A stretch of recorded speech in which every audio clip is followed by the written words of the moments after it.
서령 문자라고 합니다. 바벨론 주로 그쪽에서 이제 나온 서령 문자들입니다. 이게 아브라함이 썼을 것으로 추정합니다. 아브라함이 이 큐네이폼을 썼을 것이다. 바이블을 성경을 신의 산에 주신 문자 차원에서 바라본다. 네, 이제부터 보게 되면 창세기에 처음으로 언어에 대한 언급이 나옵니다. 창세기 11장 1절에 온 땅의 언어가 하나요, 말이 하나였더라. 이렇게 나오고 바벨탑 사건 이후로 온 땅의 언어를 혼잡하게 하셨다라고 이제 이렇게 간단하게 여기에 대해서 언급을 하고 그러는데 이제 학자들의 그동안의 연구에 의하면 이집트 쪽으로부터는 상형 문자, 하이로그래픽이라고 이집트 쪽에는 상형 문자가 있었고 이 상형 문자는 모세하고 요셉이 쓴 문자로 봐야 됩니다. 모세하고 요셉이 쓴 문자고 그 다음에 메소포타미아에는 서령 문자입니다. 메소포타미아에는 서령 문자가 있어요. 큐네이폼이라고 서령 문자입니다. 이거는 아브라함과 욥 같은 사람이 썼다고 보여집니다. 이런 아브라함과 욥 같은 사람이 썼다고 이제 보여주는 상형 문자와 서령 문자가 있다는 거. 그래서 성경에서 출애굽기 3장 12절에 와서 처음으로 하나님이 이르시되 내가 반드시 너와 함께 있으리라 내가 그 백성을 애굽에서 인도하여 낸 후에 너희가 이 산에서 하나님을 섬기니 이것이 내가 너를 보낸 증거니라. 이것을 일부 학자는 이것으로 인해서 본격적인 하나님께서 언어의 쓰기 시스템을 만들고 그러니까 그야말로 알파벳이 되는 그 기초를 만들겠다는 거죠. 쓰기 시스템을 만들고 혹은 발전시키고 읽고 쓰는 능력을 가르치겠다는 그 약속을 수반하는 말씀이다. 하나의 이게 제일 처음 언어에 대한 약속을 하시는 부분이다라는 거죠. 왜냐? 이 이후에 언어에 대한 이 언급이 굉장히 많습니다. 언어에 대한 그렇기 때문에 이것이 이제 제일 처음 나온 얘기가 여기 증거다라는 말이 요 토큰, 사인 이란 말이 이제 그런 식의 하나의 그야말로 사인으로 보면은 좋고 처음으로 출애굽기 13장 9절에 여호와의 율법이란 말이 나옵니다. 처음으로 여호와의 율법이 내 입에 있게 하라. 애굽 출발하기 전에 여호와의 율법이 내 입에 있게 하라. 이런 얘기가 있어요. 이거는 여호와의 율법이 있었다는 얘기죠. 일부의 여호와의 율법이. 그것이 구전 형태로 있었는지 이미 문자 형태로 있었는지는 알 수가 없죠. 그런데 아마도 구전 형태로 있었을 것입니다. 왜냐하면 시내 산에서 모세가 본격적으로 기록한 말씀들이 나오기 때문에 그래요. 그리고 말의 샘물 앞에서 샘물을 달게 하신 후에 마라의 샘물 앞에서 이 샘물을 달게 하고 난 다음에 뭐라 그러냐? 여호와께서 그들을 위하여 법도와 율례를 정하시고 이랬어요. 법도와 율례를 정하셨다. 여기에서 법도와 율례를 정하셨다는 거예요. 그들을 시험하실세 이르시되 너희가 너희 하나님 나의 여호와의 말을 들어 순종하고 내가 보기에 의를 행하며 내 계명에 귀를 기울이며 내 모든 규례를 지키면 내가 애국산에 내린 모든 질병 중 하나도 너에게 내리지 아니하리니 나는 너희를 치료하는 여호와니라. 이게 법도와 율례가 이때 정해졌다는 거죠. 뭘로 정하셨을까? 문자로 정했을까? 아니면 구전으로 또 계명도 있고 이때까지는 구전으로 보는 게 아마 합당할 겁니다. 왜냐하면 성경에 기록했다는 얘기가 안 나와요. 여기 이때 법도와 율례를 기록했다라는 얘기가 이제 안 나오기 때문에 구전으로 있는 거죠. 그러니까 바로 몇 달 전에 이제 신해산 가기 몇 달 전에 이런 얘기가 나오는 것이죠. 그리고 나서 르비딤에 가서는 출애굽기 17장 14절에 여호와께서 모세에게 이르시되 이것을 책에 기록하여 기념하게 하고 책에 기록하여 기념하게 하고 책에 기록하라 라는 얘기가 나오죠. 이미 기록한 것이 아니라는 걸 알 수가 있죠. 기록하라라고 했으니까 책에 기록하여 기념하게 하고 이거를 보고 북 오브 메모리얼이라고 얘기합니다. 북 오브 메모리얼. 여호수아의 귀에 외워 들리게 하라. 여호수아를 콕 집어서 이때 르비딤의 얘기입니다. 르비딤 때 얘기예요. 시내산 가기 전에 얘기예요. 여호수아를 콕 집어서 왜 하필이면 여호수아의 귀에만 외워 들리게 하라냐.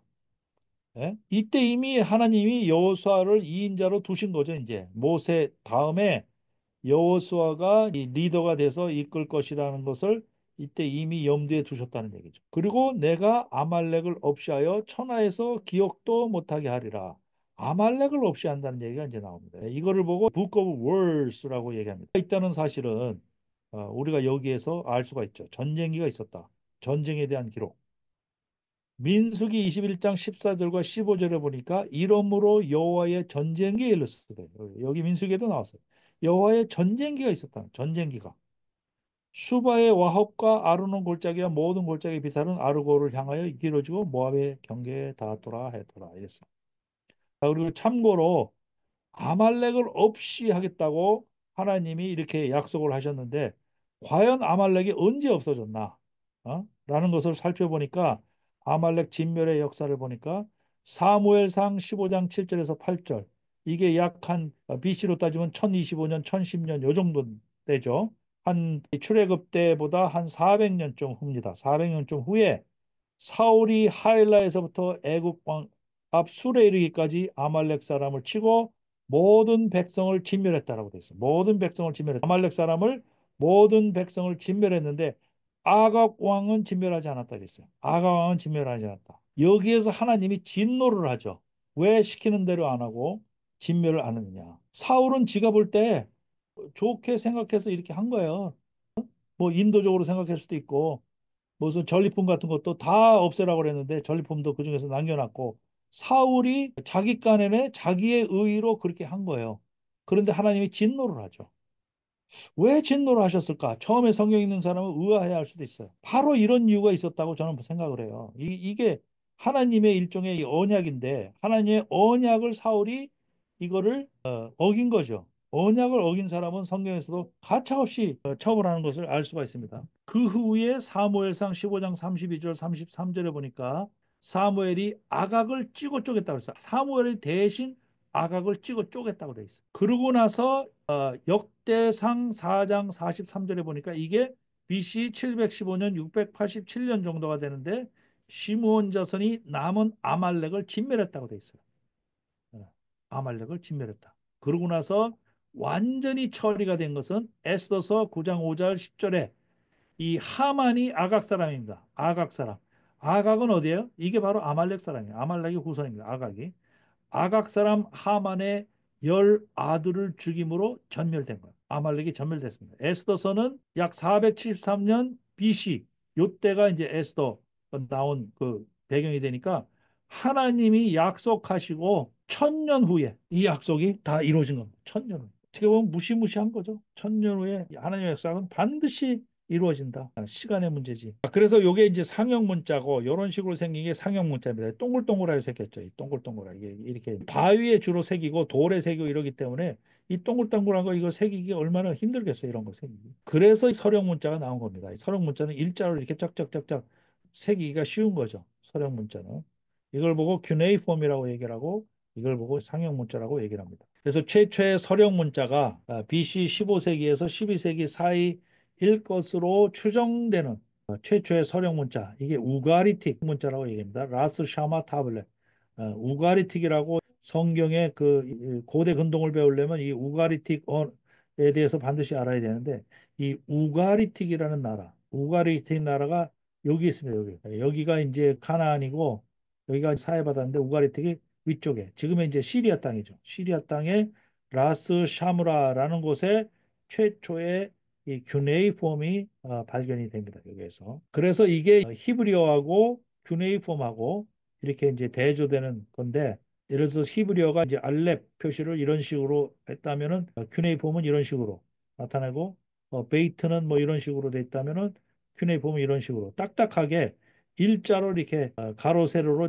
짝짝 된 것을 알 수가 있죠. 이거를 보고 이제 서령 문자라고 합니다. 바벨론 주로 이제 그쪽에서 이제 나온 서령 문자들입니다. 이게 아브라함이 썼을 것으로 추정합니다. 아브라함이 큐네이폼을 썼을 것이다. 이 서령 문자를 해독할 수 있는 사람은 전 세계에서 한 70명밖에 안 되는 학자들 중에서 큐네이폼을 해독할 수 있으면 대학자가 되는 거예요. 근데 과거에 해독 못했던 것들도 제가 이제 자꾸 생각이 드는 게 AI의 도움을 받으면 상당히 해독할 수 있지 않을까. 왜냐하면 AI는 이 패턴을 그 만들어내는데 이제 이 엄청난 그 전문성을 갖고 있기 때문에 패턴을 만들어냅니다. 이 큐네이폼의 이런 문자의 패턴을 파악을 해가지고 새로운 것이 발견이 되면 이 패턴에 의해서 어떤 식으로 이제 어떤 것으로 이제 될 수 있다.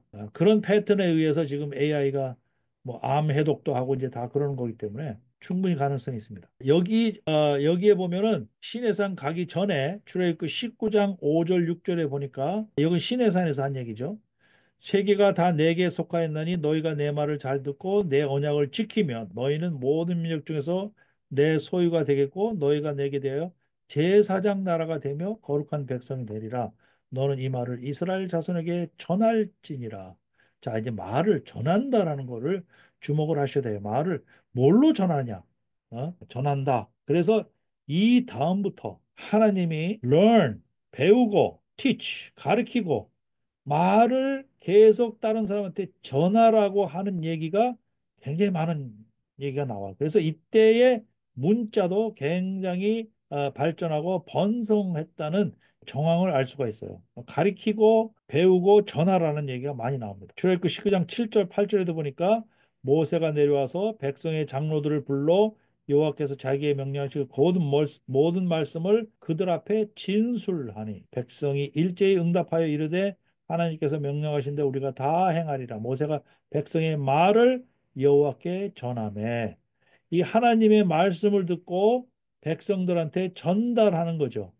두 번째 대면했을 때 하나님을 두 번째 대면했을 때 하나님의 말씀을 듣고 전달했다는 거죠. 이거는 문자로 썼다는 얘기가 안 나왔기 때문에 그냥 구두로 전달했다고 보는 게 이제 맞는 얘기겠죠. 성경의 현장을 찾아가는 여기는 개남 TV. 성경의 현장을 찾아가는 여기는 개남 TV.